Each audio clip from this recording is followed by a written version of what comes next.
Have you gone through the modules, or which package did you get? I got the level 1, level 2. Yeah. So I finished the level 1 about 2 weeks ago. Yeah. So that was really, really good. Really enjoyed it. And I've just been chatting it up to everybody that I can talk to. Trying to recruit more people. So I think the big thing, like in as simple as it is, it's all the soft skills, right? How to develop relationships with people and that kind of stuff, right? And I think that's been probably the most helpful thing. Obviously, it's good to get the physical stuff, and that's kind of what I want to be able to do. Like, depending on how the world opens up in the next year, I'd love to get over and do the hard skills. So when it comes to security driving, is there a fine line between security driving and being a chauffeur? Whereas a chauffeur is just going to be like, hey, here's the address, take me here. A true security driver is going to be like, I've already been there, I've already seen the place, I already have 2 or 3 routes mapped out. And I have a plan A through C to get you there. And if something happens along the way, I know I'm going to the nearest police department. I know where the nearest medical assets are. And if I have to fight, then we might have to do that, but I can do that. Michael Lidlam, how you doing, sir? It's the first time I'm seeing you on here. Yeah, doing well, Byron. How are you? Have you gone through any of the modules yet? I've gone through all of the mindset. I'm working my way through module 2 right now. I'm a little bit behind where I wanted to be. I've actually did the guard card course yesterday, and then I'm like doing all the rest of the guard courses next week. So trying to just, blow through them as quickly as I can. I took a gander at the requirements and the various documents that you can submit and support. Is there any value in getting like character witnesses to upload with that application? Or I was on the safety team at my church years ago. I don't know if it'd be helpful to, get some of those guys to vouch, or what are your thoughts around that? Get letters of recommendation from any and everyone you work for or have worked with. I had letters of recommendation spanning all the way back to the Marine Corps. And so having all of those good, just that laundry, that history, that whole trajectory of people saying, no, this guy was good to go. Okay. Good to go. That carries a lot of weight. And it's just a good practice for whatever job you're going for next. Hey, Maria, how you doing down there? I'm good. How are you doing? Outstanding. I'm good. It's always nice to have, a female in the course, on these calls. Females in the industry, very often, I see them come in. Sometimes they'll for the first little bit, they'll be looking to gain traction. And then once the industry recognizes that they're solid, they're not that they're a real value add to a team, and they're, actually dependable, and they have that character, they get scooped up by the big boys pretty quickly, because at the highest levels of our industry, they're looking for good females. So I'll be in Wichita then. The plan is probably to move on from there, but if I could base out of there feasibly with lower cost of living, how feasible is that to base out of in the Midwest somewhere and then go to LA, go to Dallas, go to Miami, whatever? Is that feasible, or is that pretty rough? It is definitely doable. I'd say, especially because you do have a civilian background, I would say focus on some good hard skills training. The way it is doable is apply to all these major companies with the amount of training that you have, and they can put you on what's called a jump team or ready team, depending on what company you exist in. And that's where, when they have ops, they call you. So you're coming out of the military?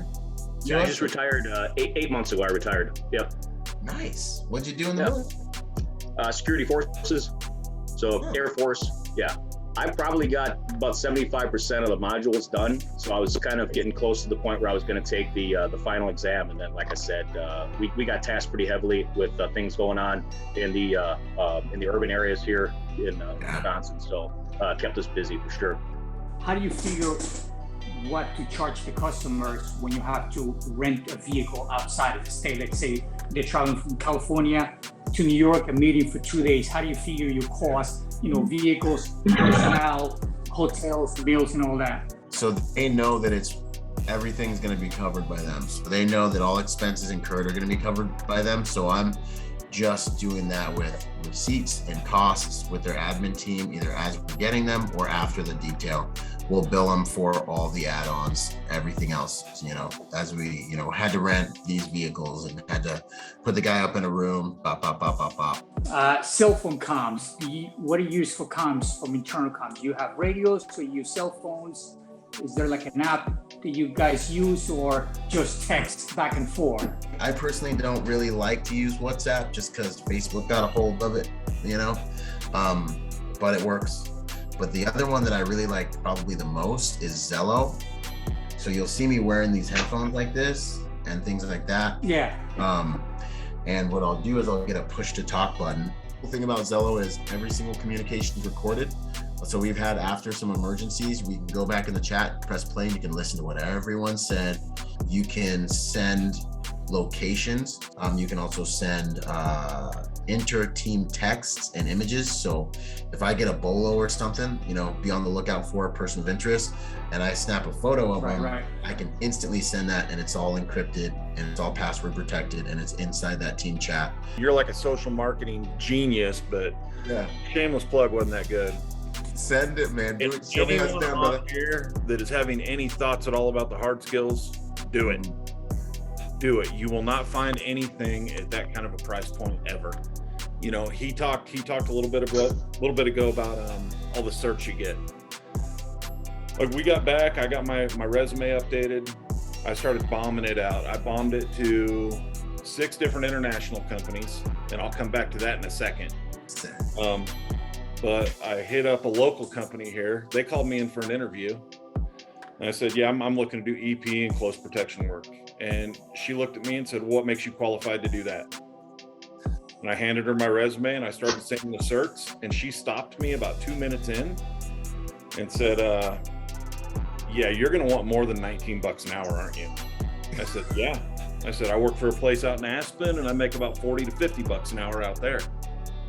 And she goes, I can't pay you that. She said, but the owner of our company also has an EP company. I'm going to put you in contact with him. So, My man. the stack of certs that you're going to get out of that hard skills training, you know, you go in with an empty cup, you're going to come out with an overflowing cup. Yep. I said, I just dropped a bunch of applications international. Small company called SOC. They've taken up basically all of GRS's work. I'm in the middle of my application process with them. They already looked over all my military paperwork, and they want me to start doing international work. If you guys are even thinking this hard skills course, do it. 100% do it. It's a mind-blowing, life-changing experience.